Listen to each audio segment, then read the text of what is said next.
औज़ुबिल्लाहिमिनश्शैतानिर्रजीम बिस्मिल्लाहिर्रहमानिर्रहीम। अस्सलाम वालेकुम, मैं लियाकत मेकन और आप देख रहे हैं बॉक्स न्यूज़ लियाकत। चैनल को यूट्यूब पे सर्च करें बॉक्स न्यूज़ लियाकत और चैनल को सब्सक्राइब करें। आज की कई बात इस मास के साथ गवर्नर स्टेट बैंक के बारे में एक कानून लाया जा रहा है कौमी असम्बली में कि उनको बड़ा ही बाख्तियार बनाने की कोशिश की जा रही है। उसके अलावा मीडिया पर पाबंदी का बिल है, उस पर बड़ी दिलकश और बड़ी अहम गुफ्तगू मैं दोस्तों से करूँगा। IMF जो है पूरी तरह से पाकिस्तान को यरगमाल बनाने जा रहा है, लेकिन सारी बातों पर आगे जाने से पहले वज़ीर आज़म का एक अच्छा फैसला जो कल उन्होंने किया कि काबीना के जो लोग हैं वो 3 माह तक मुल्क से बाहर किसी भी दौरे पर नहीं जाएंगे। शायद आलमी दुनिया भी 3 माह के लिए पाकिस्तान पर और उसके साथ साथ पूरी दुनिया पर पाबंदी लगाने जा रहे हैं। किसी भी मुल्क का कोई भी बाशिंदा एक से दूसरे मुल्क में नहीं जा सकेगा। अगर आप मुआशी पॉलिसी को बेहतर करना चाहते हैं, अपने हजम को कम करना चाहते हैं, तो इसके लिए मेरे पास बेहतरीन तजवीज़ है कि अपनी काबीना का जो हजम है उसको कम करें। उससे मुल्क की जो ख़जाना है उस पर बड़ा कम हो जाएगा। डेंगू और स्मोक पर मैं एक छोटी सी बात करता हूँ, आगे बढ़ जाऊँगा कि कोई शर्म होती है, कोई हया होती है। डेंगू और स्मोक ने इतना शदीद पाकिस्तान को जकड़ा हुआ है। पाकिस्तान के बिलखुसूस 1-2 शहरों में, मैं लाहौर में रहता हूँ, लाहौर में डेंगू और स्मोक की बदतरीन सूरत हाल है। लेकिन मेरा जो मेन एजेंडा है, मेरा जो मेन मौजू है, मीडिया पर पाबंदी का बिल है, मैं उस पर बड़ी तफसील से बात करूँगा। मीडिया पर एक पाबंदी का बिल लाया जा रहा है कि जो भी कोई जो सहाफ़ी होगा, कोई एडिटर होगा, अगर वो कोई फेक न्यूज़ पाकिस्तानी मीडिया पर चलाता है तो उस पर 10 करोड़ रुपए का हर्जाना किया जाएगा। मुझे ये बताया जाए कि जो सहाफ़ी होता है उसके कोई ना कोई ज़राए होते हैं, उसके पास मुसद्दका इतला होती है जिसकी बिना पर वो अपनी खबर को ब्रेक करता है। आप सहाफ़त का गला दबाने जा रहे हैं और ये असल में वो बिल है जिस बिल की आड़ में आप मुल्क में IMF और गवर्नर स्टेट बैंक को इतना बाख्तियार बना देंगे, किसी सहाफ़ी की जुर्रत नहीं होगी वो इस मौजू पे बात कर सके, क्योंकि उसको फेक न्यूज़ का ख़तरा रहेगा। अगर फेक न्यूज़ की बात की जाए तो 35 पेंचर का जो फेक न्यूज़ इस मुल्क में जिसने फैलाई, सबसे पहले तो उनको कटहरे में लाना होगा, जिसका उन्होंने बाद में एतराफ़ किया कि वो एक फेक न्यूज़ थी। पाकिस्तानी कौम को एक ट्रक की बत्ती के पीछे लगाने की कोशिश की जा रही है।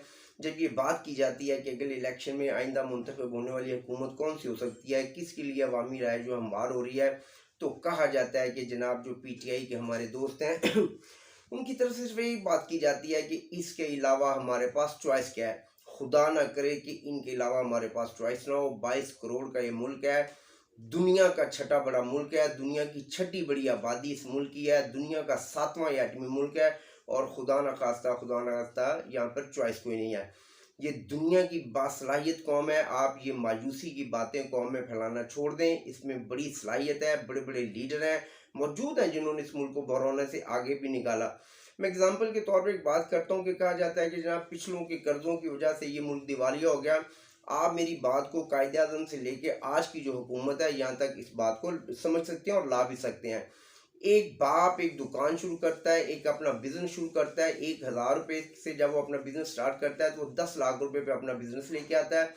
उसके बाद उसका बेटा या उसका भाई उसके बिजनेस को आगे लेके जाता है, वो 10 लाख से 1 करोड़ रुपए तक उस बिजनेस को लेके आगे चला जाता है।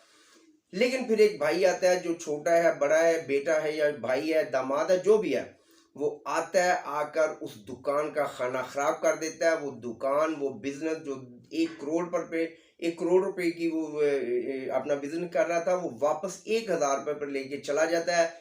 लेकिन वो कहता यह है कि ये मेरी इस दुकान को, मेरे इस बिजनेस को मेरे भाई ने तबाह किया, मेरे बाप ने तबाह किया, या कि मेरे किसी और रिश्तेदार ने तबाह किया। अगर ये लॉजिक, ये बात आपकी समझ में आती है तो फिर बिल्कुल ठीक है, फिर मुझे भी समझ आती है। आप लॉजिक से कौम को एक बात समझाने की कोशिश करें, ये कौम समझदार आपकी बात को समझेगी। लेकिन आप सिर्फ एक रट लगा रहे हैं, अब एक नई ट्रक की बत्ती के इसके अलावा चॉइस नहीं है। मैं फिर कहता हूँ कि खुदा ना करे कि इस कौम के पास चॉइस ना हो। इस कौम ने बड़े बड़े अजीम लीडर पैदा किए हैं, कायदे आज़म मोहम्मद अली जिन्ना, जुल्फ़िकार अली भुट्टो जैसे अजीम लीडर इस कौम ने दिए हैं, और उन्होंने इस मुल्क को एक समत दी, एक रास्ता दिया। आज भी ऐसे ऐसे बड़े शानदार लीडर इस मुल्क में मौजूद हैं। हमें आगे की जानिब देखना होगा।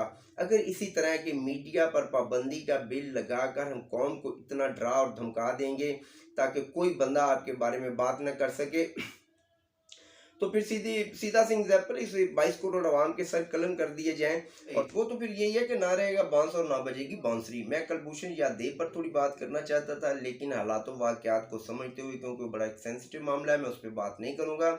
लेकिन मैं तवक्को रखता हूँ कि जिस तरह कुलभूषण के लिए मेरे दिल में कोई रहम नहीं है, मेरे मुल्क के वजीर आजम के दिल में भी उसके लिए कोई रहम नहीं होगा इंशाल्लाह। कुलभूषण यादव के अलावा गवर्नर स्टेट बैंक के लिए हमें बाहर निकलना होगा। इस मुल्क को IMF के हवाले करने की जो नाकाम कोशिश की जा रही है उसके लिए हमें बाहर निकलना होगा। अगर इस तरह नहीं किया गया तो फिर जो ट्रक की बत्ती के पीछे में लगाया जा रहा है कि हमारे पास कोई चॉइस नहीं है, फिर वही एक बात हमारे दिमाग में फिर बता दी जाएगी। तो फिर मेरे पास तो एक ही जो एक बात मेरे जहन में आती है कि हुजरा शाह मुकीम की जट्टी अर्ज करे, 5-7 मरन गुआंढना ते रहंदियां ताप चढ़े, गलियां हो जान सुंजियां ते फिर मिर्जा यार फिरे। फिर ठीक है, फिर मिर्जा यार फिरता रहेगा, फिर मैं और आप जो है या तो फिर दुनिया से चले जाएंगे, तो या फिर हमारे जो मुस्तकबिल है, हमारा जो बच्चे हैं वो देखेंगे इस मुल्क और कौम के साथ क्या होता है। मेरी बात को शेयर जरूर करें जी। अस्सलाम वालेकुम।